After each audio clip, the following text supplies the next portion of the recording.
this is a different island, although we haven't crossed any river.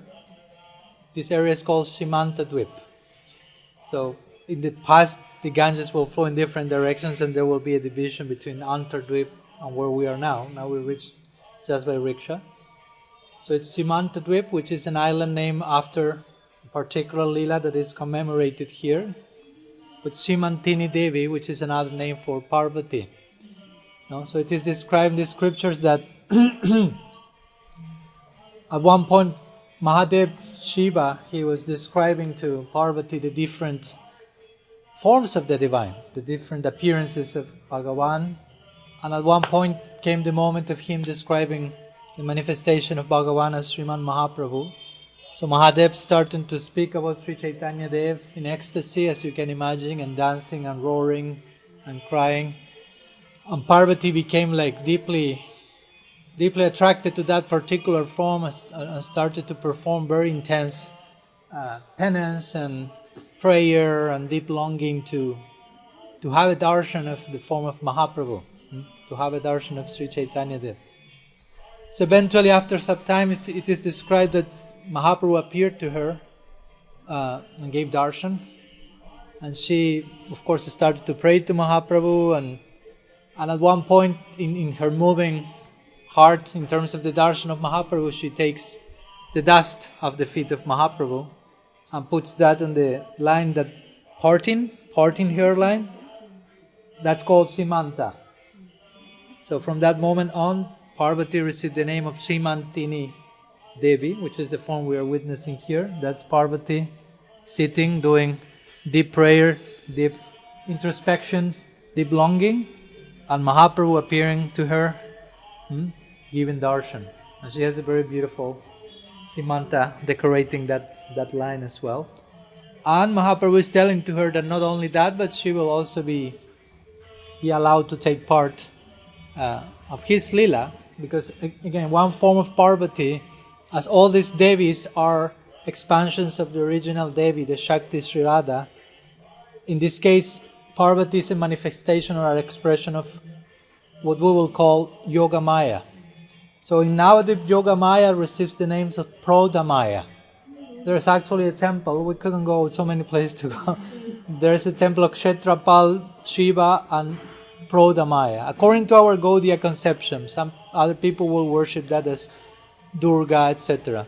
So Prodamaya in another form, just to make things more complicated, Advaitacharya, apart from being Mahavishnu, is considered Sadashiva, and his consort Sita Thakurani is considered to be an expression of Yogamaya as well. So in that way, Mahaprabhu blessed Simantini Devi Parvati to not only witness but be very active, orchestrated part of Gaur Lila. And that's why this island is called Simantadvip. So I wanted, before we go, to have darshan of Jagannath, because the main altar and deity here is Jagannath. A few words about the island we are in now and why it's called like that. And before going to Jagannath, we can go and have darshan of a tree that is considered another Kalpa Vriksha tree, staying here from long time.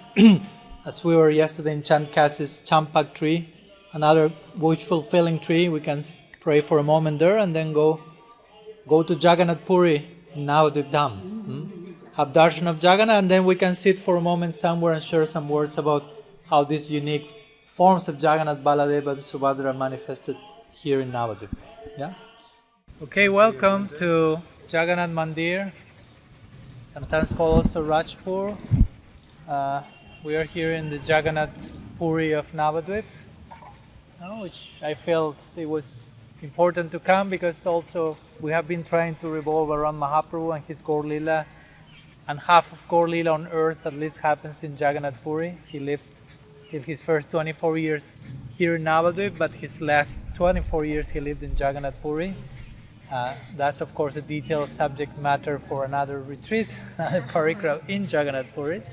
But we can always begin by some small embassy of Puri here in Navadvipa. So this is the main Jagannath temple in the area.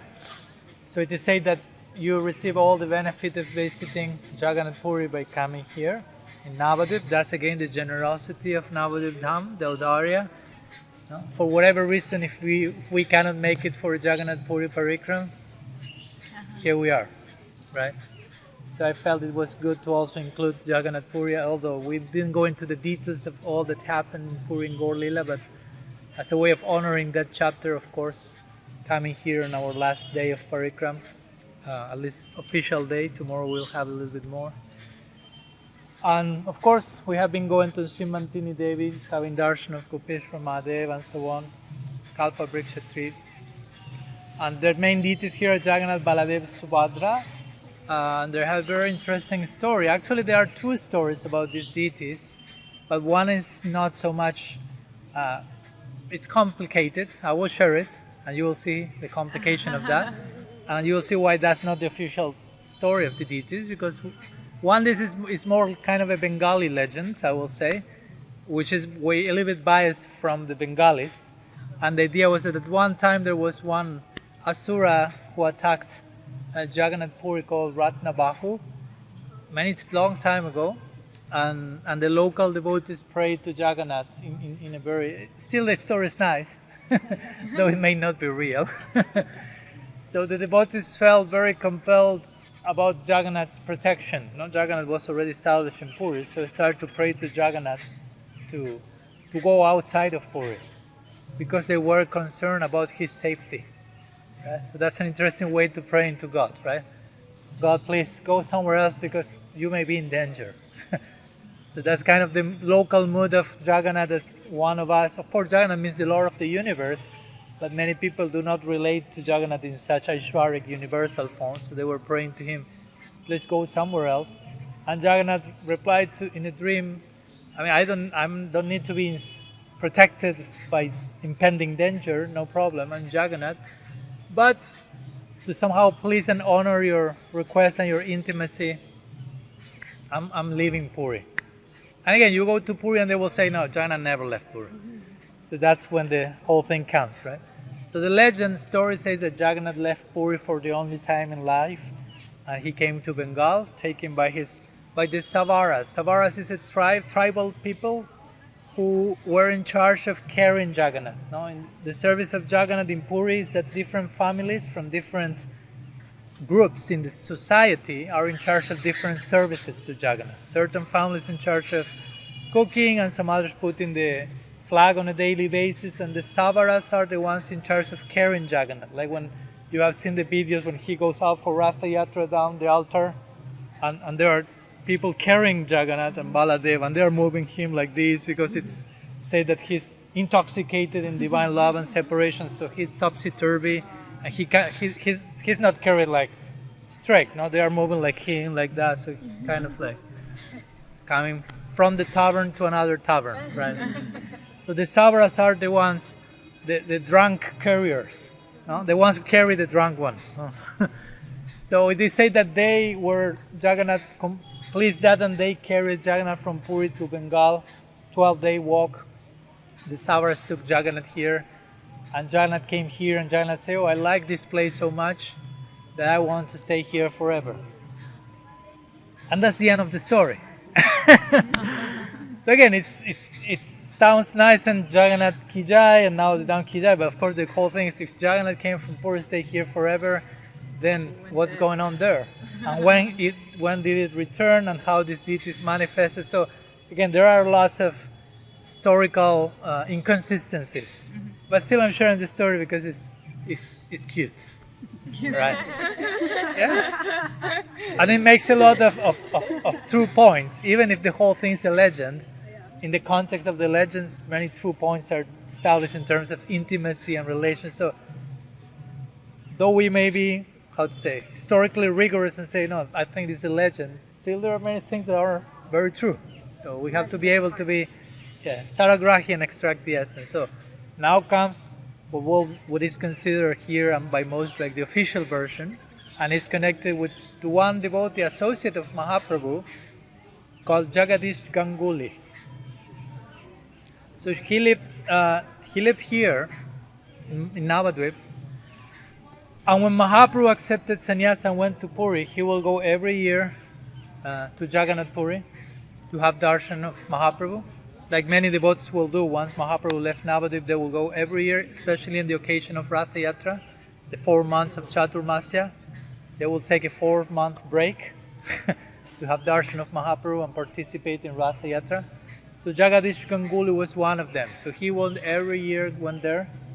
And at one point he became sick and he became blind, basically. The story says, at the entrance of the temple, when we enter, there's a whole series of dioramas which somehow depict this story and what happens next. So he became blind, so he could no longer, he was sick, he was blind, he was old, difficult for him to walk from here to Jagannath Puri. Again, there were no trains at the time.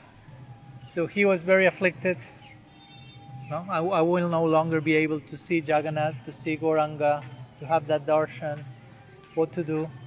So to say that night he had a dream in which Jagannath said, tomorrow you go to the Ganga, you bathe them there. Somehow you can't get to the Ganga, though you are blind. Someone can. You bathe them and you will be hit by a log of wood. Not too heavily, it won't kill you. And you will be gently hit by a log of wood. And when you are hit by that log of wood, your blindness will be cured. And then after your blindness is cured, you will be able to see the log of wood, because now you can see. Pick that log of wood and carve deities of Jagannath, Baladevi, Subhadra out of that. And he gave the directions to one particular carver. So he did as he was told. Next day he went to the Ganga, bathing, being blind, gently hit by a log of wood, and his sight is restored. Another miracle story here. So he picks that log of wood, he goes to a carver that Jagannath actually revealed that in the dream. He says, the carver actually has leprosy. So when you approach him with the log of wood, asking him to carve deities of Jagannath, Baladevi and Subhadra, he will not agree. Because he said, I'm leper, if I touch this will be an offense. No. He will not agree, and you will argue back till you convince him. So he goes the next day with a log of wood to the leper carver. He doesn't agree, no? Because Jagannath knew, this devotee of mine, he's a leper, he's a devotee, but he will feel it's an offense, he won't be willing, but you make your way into that. So Jagadish Ganguly insisted, I had this dream, this happened, it's all revealed. Okay, so the carver finally agreed, and the dream said also, whenever the carver works on the deities, his leprosy will be cured. So again, blindness restored, leprosy cured. So eventually these 3 deities of Jagannath, Baladevi and Subhadra were carved out of that log. This is from the time of Mahaprabhu again, and they were installed here. No? So that was the way into, okay, Jagadish Ganguly for different reasons could no longer go to Jagannath. It became manifest. Jagannath became manifest here for him. And eventually after some years, the worship of the deity after Jagadish Ganguly passed, and some generations continued of his family, people continued with the worship. The worship became neglected in time. Again, life happens. And the deities became covered. This whole place was, as Manjwali said, when she came sometime, it was whole jungle. Now we are in a marriage palace today. But and what to speak at that time, it was even more of a jungle probably. So the deities became eventually covered by the nature kingdom.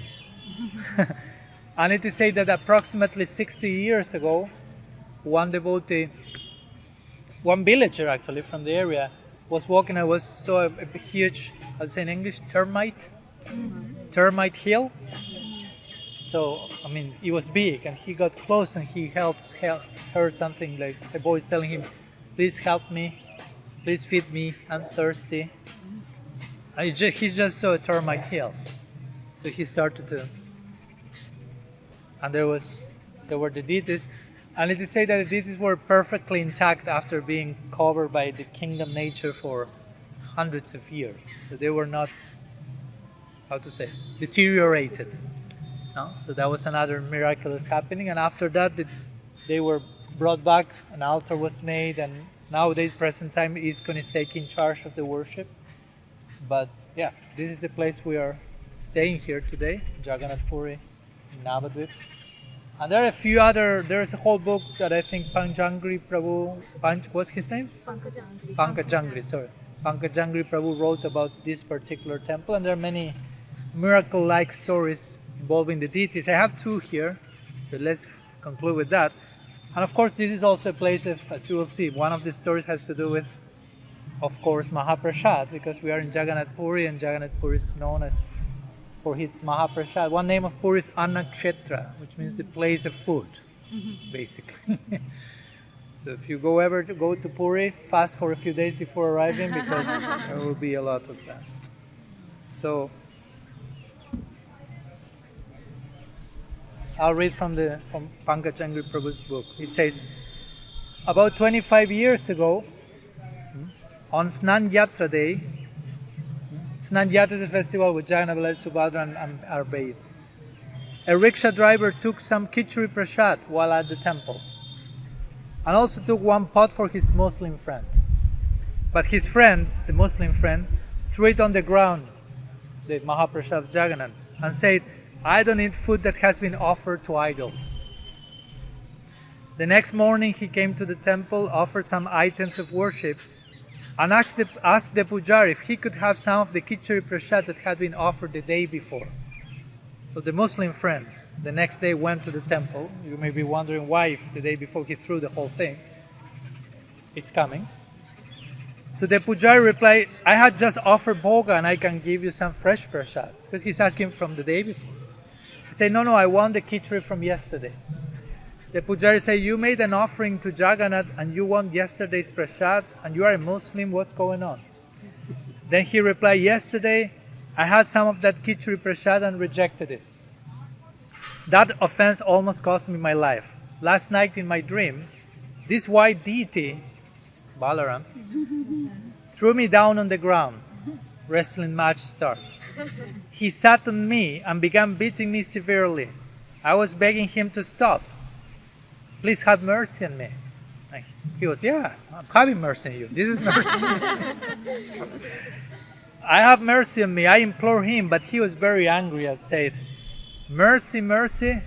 You're asking for me for mercy. Don't you know that my brother is the most merciful Lord? He has appeared in a wooden form so that rascals like you can see him, and he's especially worshipped by honoring his Mahaprasad. You had some of that Mahaprasad and you dare to throw it on the ground. I will finish you off. Don't mess up with Baladev. It was terrifying, said the Muslim friend. And the yellow one, Subhadra, was laughing also in the context of that. Was laughing and saying, very good, kill him. Jagannath was also laughing, of course. They're always laughing, as you can see. But Jagannath said, no, don't kill him. No. Let him go, he has learned his lesson. It was a very fearful dream, the Muslim guy said. I would really appreciate if I could get some of that prasad from yesterday, the one he rejected. The pujari did manage to find some of that khichdi, which that fortunate person ate with great respect. So that's one Mahaprasad Leela from recent years. And there's one more related to one Govardhan Shila that is on the altar. Maybe you didn't notice it because Jagannath, Baladev, Subhadra are very big. But now before leaving, we can go for one final darshan and you can peek at the Govardhan Shila. And one story that the pujari here told to Pankajangri Prabhu, say the pujari told us that shortly after we put the Govardhan Shila on the altar, Lord Jagannath appeared to him in a dream and started complaining in his dream, saying that Govardhan Shila, he's so greedy, He eats everything and he's very quick. He doesn't even wait until it is offered. As soon as the pujari comes, he starts eating and he eats all the sweets first. Such an aparat. Please do something. So that's Jagannath complaining about Govardhan. So the pujaris after this arranged a separate play for Giri Govardhan, and now there is peace in the house. So So if you feel some peace here, that's the reason why. That's another lila happened here. Jagannath has many of these lilas and dream lilas and lilas with dreams and prasad and some wrestling in between.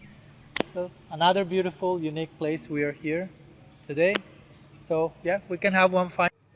Wow. Capital G garland.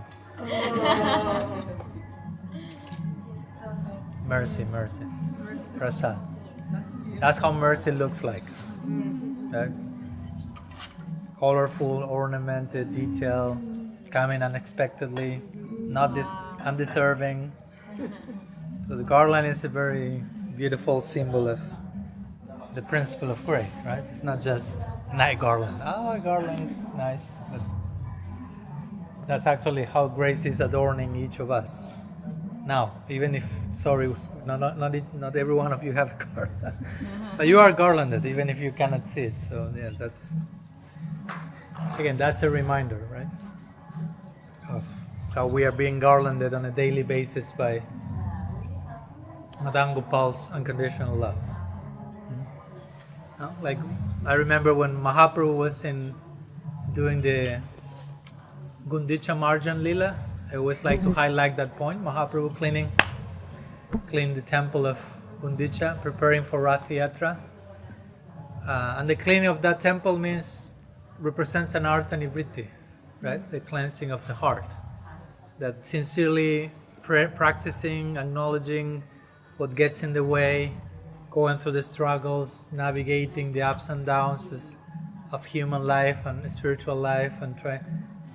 So before all the devotees were about to start to clean the temple again, before starting to do the Anartha Nivritti, Mahaprabhu starts to garland all of them. One by one he brings garlands, and they're about to clean the temple, which will end up in being a mess, right? Because cleaning and washing and sweeping and swamp. So at the end they were all a beautiful mess. But Mahaprabhu before that, extending his heart and mercy in the form of a garland, saying, what you are about to do is glorious. No? So each one of you, though the garland is here in the neck of Padmanabha Swami, I'm just kind of representing each one of you, hopefully. Not, so the garland, feel the garland in your own neck, the grace of Mahaprabhu coming and saying you're a beautiful, glorious sadhaka, no? A glorious, beautiful practitioner with all the ups and downs and existential crises and doubts and faith tumblings and ups, and that's all part of the journey, and it's glorious. So, and he's garlanding us to support us. Say, I'm there with you always, right? Like also it's mentioned when Gopa Kumar arrived to Golok Vrindavan at the end of his long journey. Again, this journey represents our journey. Spiritual life is a journey. When he finally arrives at the feet of Krishna, Krishna embraces him and says, I was there with you all the time. Every time you were knocking on doors, looking for me, begging for food, people will close the door in your face and will insult you and reject you. And I was all the time next to you, present with you, accompanying you, crying with you, feeling with you. There was not a moment I was not there with you, and now finally, now you are here with me. Krishna is basically telling Gopakumar, thank you for coming to me, for doing me the favor of giving me your association. Now let's stay here forever. Right? So that's the generous, again, humble, beautiful God we worship. Deserves the name Madan Gopal, right? Madan means captivating, basically. So I was planning to share a few words. Kirtan Priya Prabhu said it all beautifully. I may repeat it a little bit, since for the sake of those who may listen, that eventually we can remember again.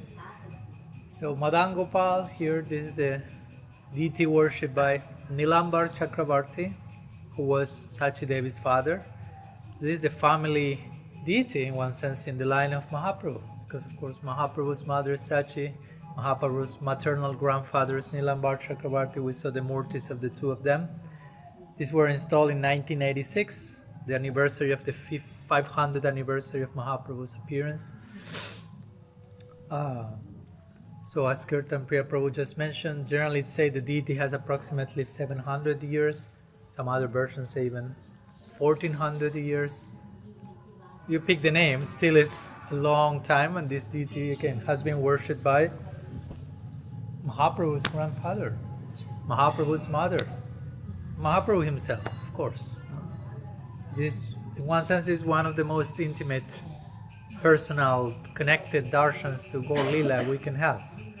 Even though it may not be one of the most well-known, famous temples around Navadvipa. Again, we have to be expert in the hide-and-seek game and to discover all these hidden, beautiful gems waiting for us in the Dham. So it's a beautiful place, as you can see, very nature surrounded, very simple and beautiful in its simplicity. So Nilambar Chakrabarti's Kirtan Priya Prabhu mentioned also Gargamuni in Krishna Lila, who was there for the birth ceremony, name giving ceremony, astrological chart, then appearing again in Gaur Lilas.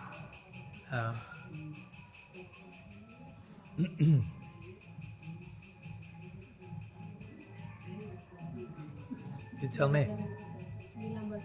Thank you. So he gave the name Vishwambar to Mahaprabhu, right? Vishwambar means he who sustains and nourishes the whole universe.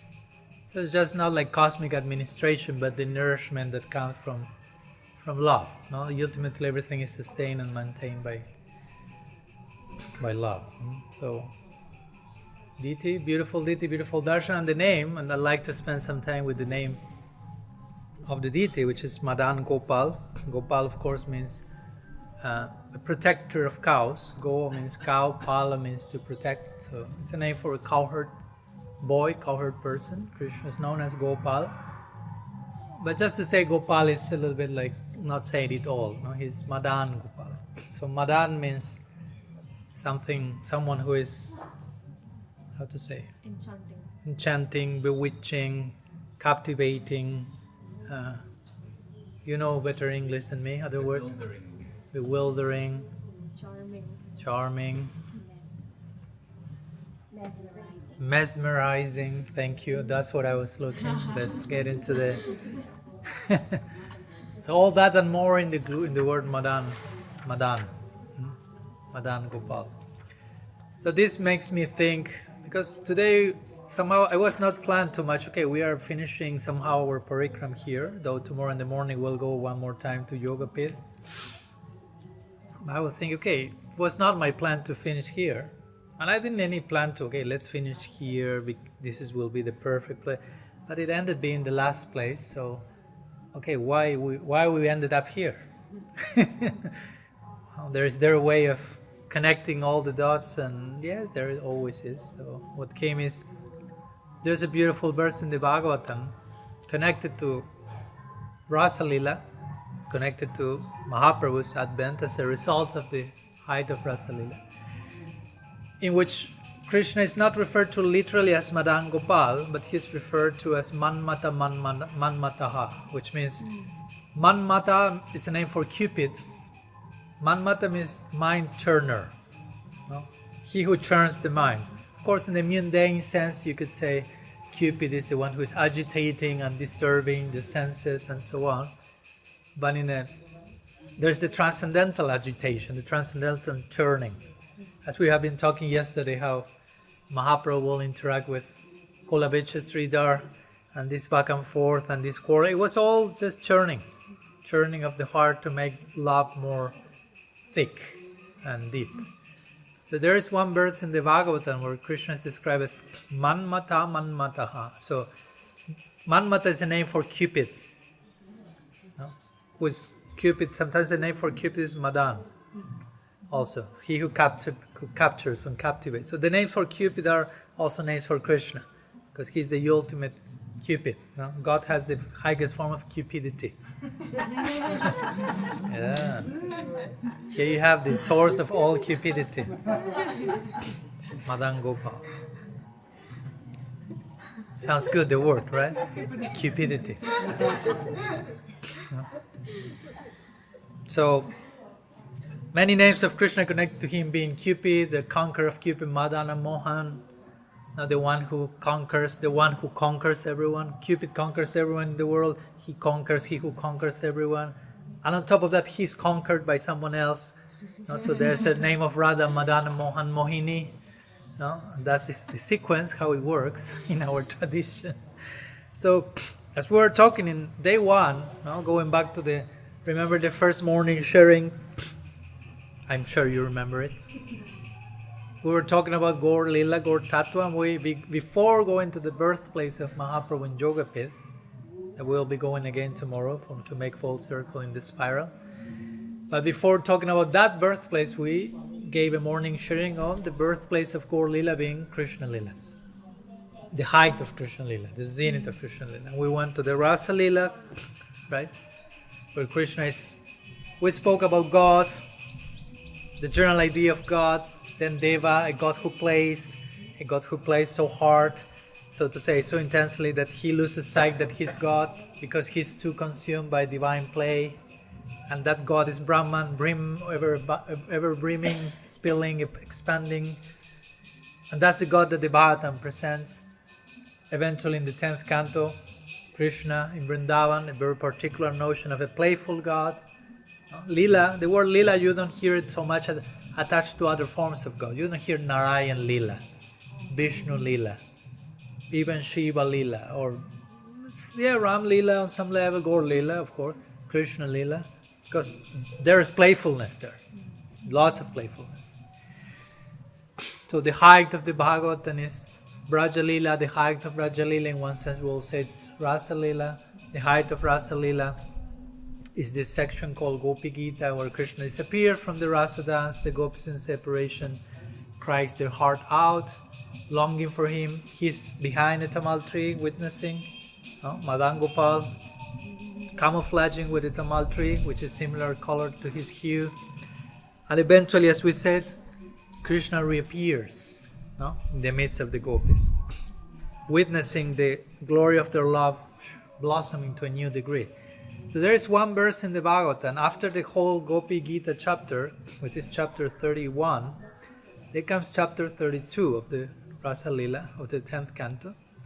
And there is a second verse which speaks about Krishna reappearing in the midst of the gopis. So I like to concentrate in that verse for a moment and connect that to Mahaprabhu and to Madan Gopal, and not in a forceful way, but just naturally how it happened, right? But before that, I'd like to share a few verses from Chaitanya Charitamrita, which speak about Madan Gopal, literally, the deity we are having darshan of today. This is Chaitanya Charitamrita, Adi Lila, chapter 5, verses 212 to 215. It says, Sri Madan Gopal, the chief deity of Vrindavan. Of course, we are not talking about this specific Madan Gopal saying that it was in Vrindavan, but Madan Gopal as that particular face of the divine, the chief deity of Vrindavan, is the enjoyer of the Rasa dance, the Rasa Lila. Now Rasa Lila comes into the picture. He's directly the son of Nanda Maharaj. Madan Gopal enjoys the Rasa Lila with Sri Radha, Sri Lalita and others. He manifests himself as the Cupid of Cupids. Right? So Madan Gopal is Madan Mohan, basically, the Cupid of Cupid, the conqueror of Cupid. What we will say, it's full of cupidity, but he himself becomes cupified by Sri Radha, right? By Madan Mohan Mohini. So we can have a whole new language based on the word Cupid. Cupid, cupified, cupidity, and so on. And then comes a verse, which is the verse that I want to share from the Bhagavatam, but it's quoted here in Chaitanya Charitamrita, which describes how Krishna reappeared among the gopis after the gopis sang in separation from him. And Radha in particular was leading this Viraha Kirtan, this Kirtan in separation, and Krishna is hiding, as we said. Krishna disappeared from the Rasa Lila with the intention of, as the gopis asked later, why you disappear? We were dancing, celebrating, everything was so beautiful, why you left us? Say, because I love you. No? Yeah, because I love you, I want to give the best for you, and the best I can give to anyone is love. May your love increase. And I knew your love will increase in separation. That's why I disappeared. So your love could increase, and that's because I love you. Oh. No? So that's why he disappeared, and then he was, with that purpose, he's disappeared. But in that separation, in that hidden place, Krishna is witnessing the gopis' song of love in separation, and a new purpose comes to his disappearance, which is, wow, he's seeing the love of Radha blossoming to such a degree that in this moment, this seed starts to come in Krishna's mind. What is she feeling for me? What's the glory of her love? What's the beauty she perceives in me? What's the happiness she derives in seeing me as she sees me? I don't know any of that. I want to know that. I want to experience that. All this happened where Krishna was hiding. Hiding but receiving that new expression of love from Radha. So now when Krishna reappears, we'll go to this verse next. He is described as appearing more beautiful than ever before. And we will argue, he appears especially beautiful because he's coming right after witnessing this new level of love coming from Radha and the gopis. So that makes him more beautiful. That's the principle that Krishnadas Kaviraj Goswami makes. Krishna becomes every time more beautiful. Why? Because the love of his devotees are always increasing.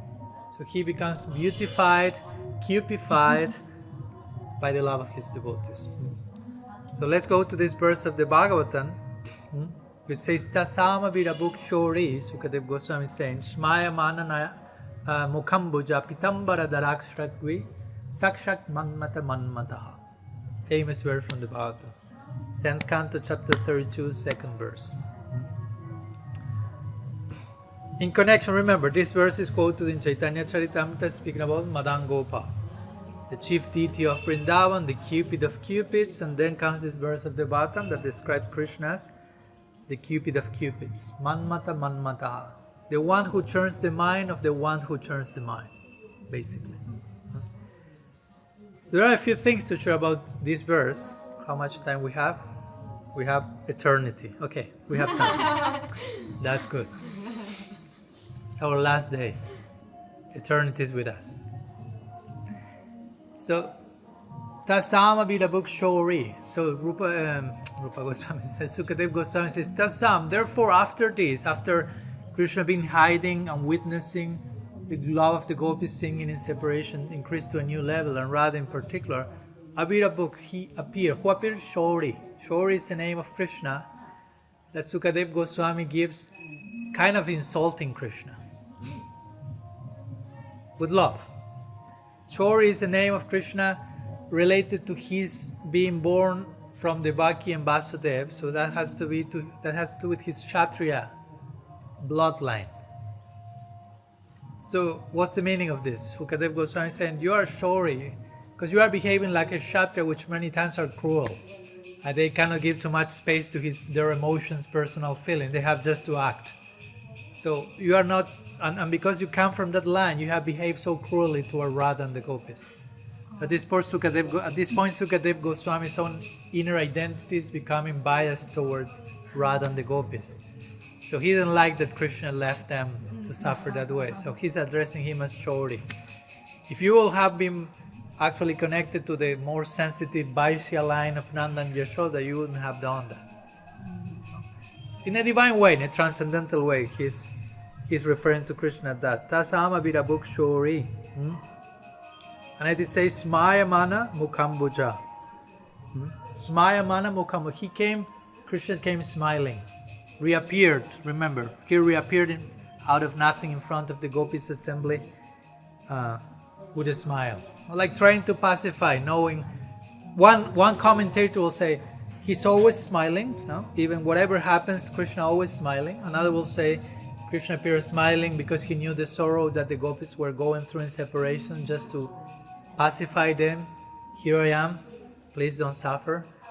And other commentators will say, more aligned with Sukadev Goswami's feelings, he's smiling because he knows he messed the thing up.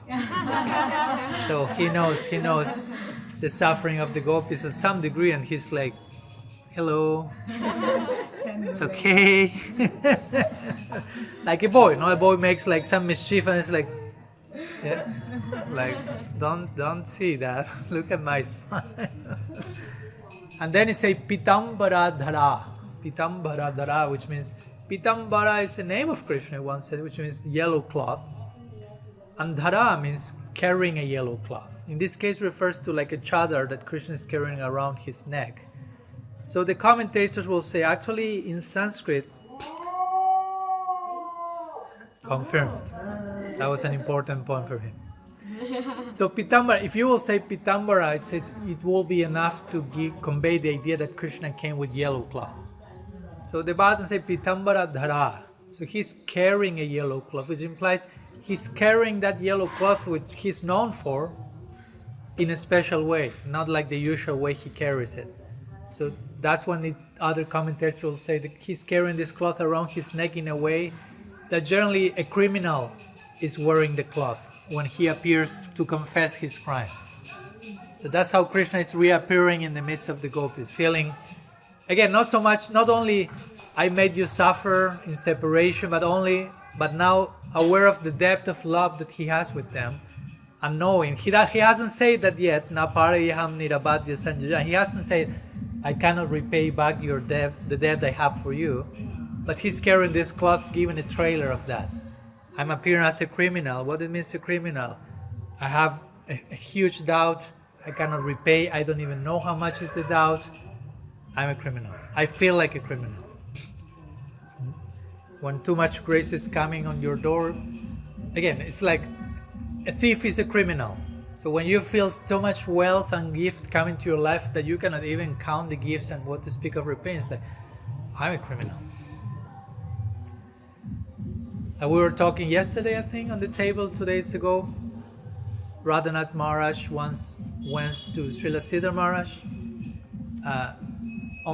in some way to apologize for many of the criticism that was done against him from ISKCON.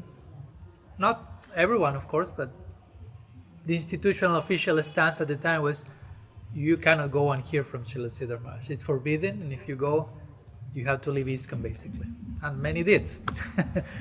But anyhow, the point is that he, after some time, Radhanath Maharaj went to Srila Siddhar Maharaj. I saw a video himself is saying that I fell at his feet crying and asking, begging him for forgiveness. Gauracharan Prabhu told me he was there. And he said, sorry Maharaj for our offenses to you. Sorry for having offended you. And Srila Siddhar Maharaj started to cry himself. And he said, like, what offenses can you possibly done unto me? No? I'm not a devotee, I'm not Vaishnava Aparad, I'm not a Vaishnava to begin with, so there's no Aparad to talk about. But then he said, offense to me, I'm a criminal. And again, that doesn't speak that, oh, did Srila Siddhar Maharaj kill someone in his young year? No, not that type of criminality, but he really genuinely feels I'm a criminal. So how can you offend a criminal? Crying, he said that. And of course, Radhanath Maharaj, when he heard that, he cried all the more because he realized which caliber of Vaishnava have we been offended all this time. Oh my God. So again, the question is from which place someone like Srila Siddhar Maharaj says, I'm a criminal, without having done any actual crime. No? Of course, that's a paradox of humility. And humility many times is felt, especially when you are bestowed with so much, in such a lavish way, so many gifts, so much grace, that you cannot even hold the whole thing that is coming, count it, what to speak of repaying. So you are in such a depth, you feel I'm a thief, I'm a criminal. So Krishna is appearing that way here amidst the gopis. Again, this is all the verse that describes him as Madan Gopal. So he's coming with this cloth around his neck, Pitambara Dhara. No? He's also Dharak Sragvi. Sragvi means wearing a garland. So this is the garland, it is said, that Sri Radha put onto him when they were together, when he disappeared from Rasa Lila. So he came with the garland that Radha put on him, like showing, yeah, I'm a criminal, I cannot pay back for your love, but still I'm keeping the garland that you gave me. I'm still holding you. You are representing this garland, Krishna says. I'm holding you around me. I'm embraced by you. I cannot repay, but I'm never leaving you. So I'm grateful. As much as I cannot pay, still I'm grateful for what I'm receiving from you. Krishna is not an ungrateful person. Even if you cannot pay back, you can be deeply grateful. So again, this is all the warming up for Gaur Lila, right? In this verse of the Bhagavatam. And then the last line says, Pitambara dharashragve sakshat manmata manmataha. So sakshat means directly, manmata means Cupid, manmata again means Cupid. So the Cupid, he looked when he appeared in that way, with that yellow cloth showing this deep, humble sense of criminality and huge indebtedness in love, this garland representing Sri Radha on her chest and heart, smile of gratitude, also we could say, appearing in that unique way. He looked Sakshat Manmata Manmata, directly like the Cupid of Cupids, more beautiful than ever before, Sukadeva Goswami is saying. So again, Sukadeva Goswami is insulting Krishna in the first line, but then his conclusion is like, yeah, that's Shauri who is so cruel, but he's so charming. He's more beautiful than all Cupids together. Why again? That increased beauty is coming from his having witnessed the love of the gopis and Radha in particular while hiding behind the tamal tree. He reappears in their midst with renewed beauty for their pleasure, for their satisfaction. And after reappearing in that midst in that way, this verse is talking about Krishna as Madan Gopal. Again, we are here at Madan Gopal's place. The Gopa, the cowherd who is especially charming. You cannot get it more charming than when he reappears amidst the gopis in Rasa Lila. And again, after appearing amidst the Rasa Lila, that's where Krishna is saying, and Jiva Goswami says something, I want to share that with you. Jiva Goswami says, it is befitting, commenting on this verse, Jiva Goswami says, it is befitting that Krishna appear like this, so extremely beautiful, in the gopis' presence, because the love of those girls is the highest of all, and therefore Krishna's beauty is proportional to the devotion of his devotees. No? So Krishna witnessed a new, unexpected degree of Radha's love that impacted on him and crafted and carved a new Krishna, a new version of Krishna, updated, upgraded in beauty, like no one ever has seen before. So that's this verse of Devata, and describe Krishna as the Cupid of Cupids, Madan Gopal, and of course after appearing there in their midst in their Madan Gopal form, that's where Krishna is telling the gopis, and Radha in particular, Naparayam nirabadya samjujam sasadu kritam vibhudayu sapiva jamavajan durjara geha shrinkala sambrishya tadva pratyatu sat. I cannot repay back for your love. It's too much. You have given yourself to me, cutting all these complex social domestic ties in a very natural way. I cannot repay back, your saintliness is such, but I will try. I will try my best. Once in a day of Brahma, I will come as a sadhu myself, trying to make devotees for you, to preach the glories of your love, Sri Radha, to create kinkaris and dasis to assist you in the intensity of your love, trying to taste your love myself, trying to see myself through the eyes of your love. All that is included in this verse, which comes almost a few verses after this one, in this chapter. And of course, Sanatana Goswami has commented, this is the beginning of Gaur Lila. In time, on earth. It's eternal reality, but connected to Krishna Lila as the birthplace of Gaur Lila. In the height of Krishna Lila, Gaur Lila explodes. So somehow it's all connected to this unique beauty of Krishna appearing because of the love of the gopis, and he deserves the name Madan Gopal. So at the end of the day, it was not coincidence that our parikram somehow concludes here, because we started there, again, trying to make full circle. Tomorrow we'll make further full circle, go into Yoga Pith. But we started the parikram talking about the birthplace of Gaur Lila's Krishna Lila, Rasa Lila, this particular moment. And here we are at Madan Gopal. Not only Madan Gopal, but again, Madan Gopal, no coincidence, worshipped by Mahaprabhu's grandfather, Mahaprabhu's mother, Mahaprabhu himself. There is something very particular about Krishna's Madan Gopal that is intimately connected with what Gaur Lila is all about. So here we are, a beautiful place to quote-unquote conclude our parikram, though it will still continue forever, but it's one of those conclusions. We spoke about many birthplaces. There are many points of closure and further disclosure. Shri Madan Gopal ki jai, Shri Nilambar Chakravarti Thakur ki jai, Shri Sachimat ki jai, Vishwambar Gaur Hari ki jai, Gaur Premanand.